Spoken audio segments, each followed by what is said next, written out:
Hello guys, my name is Robbie Ferry and welcome to the Riding with Robbie YouTube channel. So you might recognise this bike. It is the Yoeleo R12 that I have been testing for 3 weeks, and today I want to give you my full review of this bike.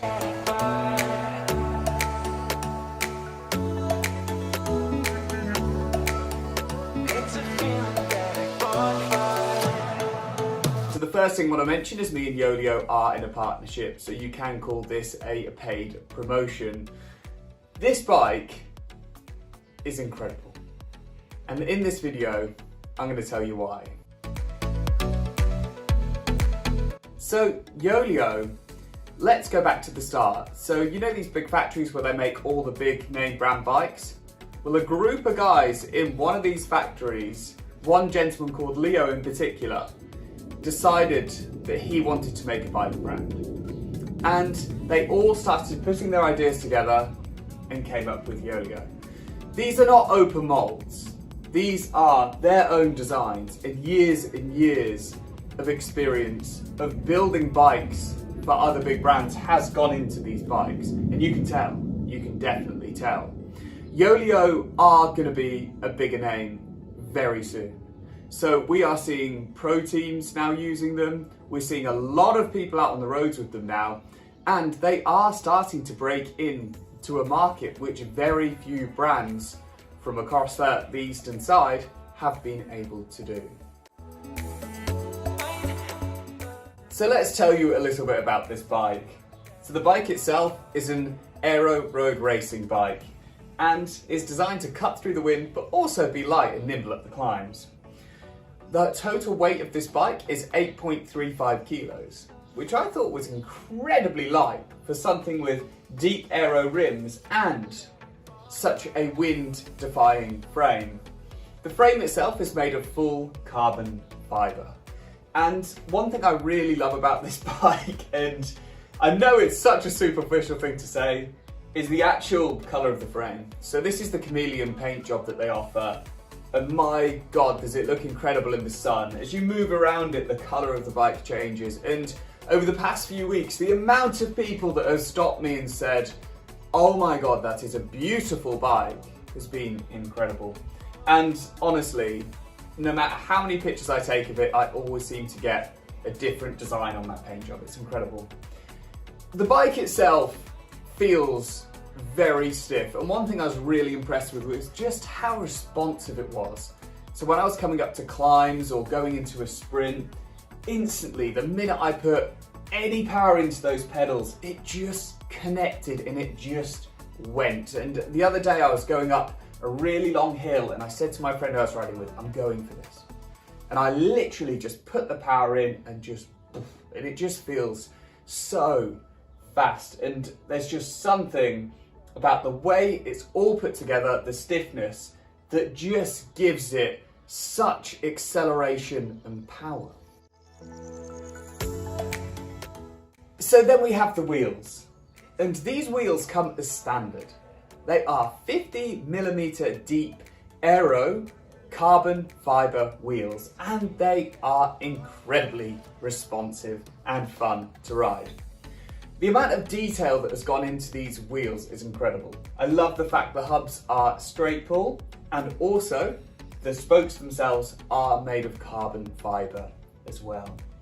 They're really fun to ride, they've got a good width so they sit tyres really beautifully, and they just feel excellent whether it's climbing or descending fast.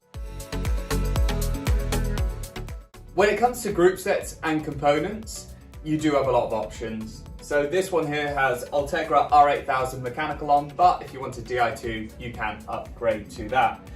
It's got flat mount disc brakes, which are hydraulic. They stop on an absolute pin, and the shifting is silky and smooth, and it's got that lovely Shimano feel and reliability to it as well. So then it comes to the finishing kit. And this is something that really impressed me, and the amount of detail that I put into this.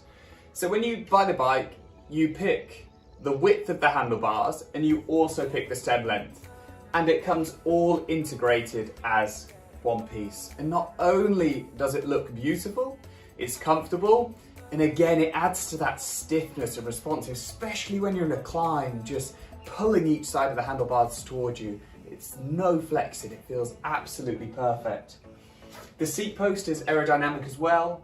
It's really easy to adjust. If you want to bring it up and down, you've just got a little bolt under this rubber sheath here. And at the top, if you want to move it back and forth, you've got 2 bolts and it slides on some rails. Or if you want to tilt it forward, you just come to the bolt on the upper rail, and it's really easy to do. And for me, for someone who's very particular about their fit, it made it so simple when I was adjusting this to get it perfect while I was out riding. The saddle that came with the standard is a really short stubby saddle. I found it really comfortable, and I've used a lot of saddles in my time. I absolutely love these sit bone saddles, and this was perfect. It wasn't a cheap saddle, which I expected, like you get on a lot of new bikes. It's a really high-end quality saddle that I instantly felt very comfortable on. So how does the bike ride? In one word, beautifully. It's fast, it's comfortable, and it's just so responsive. I've been riding it for about 3 weeks. I've taken it out about 7 or 8 times, and I didn't realise just how good it was going to feel. And even after 2-3 hours riding, I didn't feel uncomfortable. I still felt good. My speed on average was between half a mile and a whole mile an hour quicker compared to all my other bikes. And my other bikes are excellent as well. The bike just felt so responsive and so fast. And all the people that were coming up to me and saying how nice it looked as well was also such a plus about this bike. Then we have the price, guys. And you're probably thinking, that looks like a lot of money. So let me start by saying, if you were to go to one of the bigger brands and try and buy a bike like this, with the same specification, you're looking at about $8,000. The Yoeleo is $4,300. Isn't that incredible? That is a very, very low price for a bike with this much performance. Do I recommend it? If I'm honest, so highly. So me and Yoeleo got talking over their gravel bikes, and I was really interested in one of those. But after riding this, my thoughts have completely changed, and I seem to have more interest in wanting the R12 over the gravel bike right now, even to the point where I messaged them the other day and said, what would be the situation on me trying to keep this bike from you, because I've just fallen in love with it so much. And so I hope that can happen, and I have just become so accustomed to this bike. It seems to be my go-to ride every day now. So should you get one? Honestly, it wouldn't be a bad buy. They are just excellent. If you are interested, I will leave the link below so you can go and have a look at the website yourself. And if you message me directly on Instagram, Twitter, anywhere like that, I do actually have a discount code for a few % off. Thank you guys for watching, and we'll catch up soon.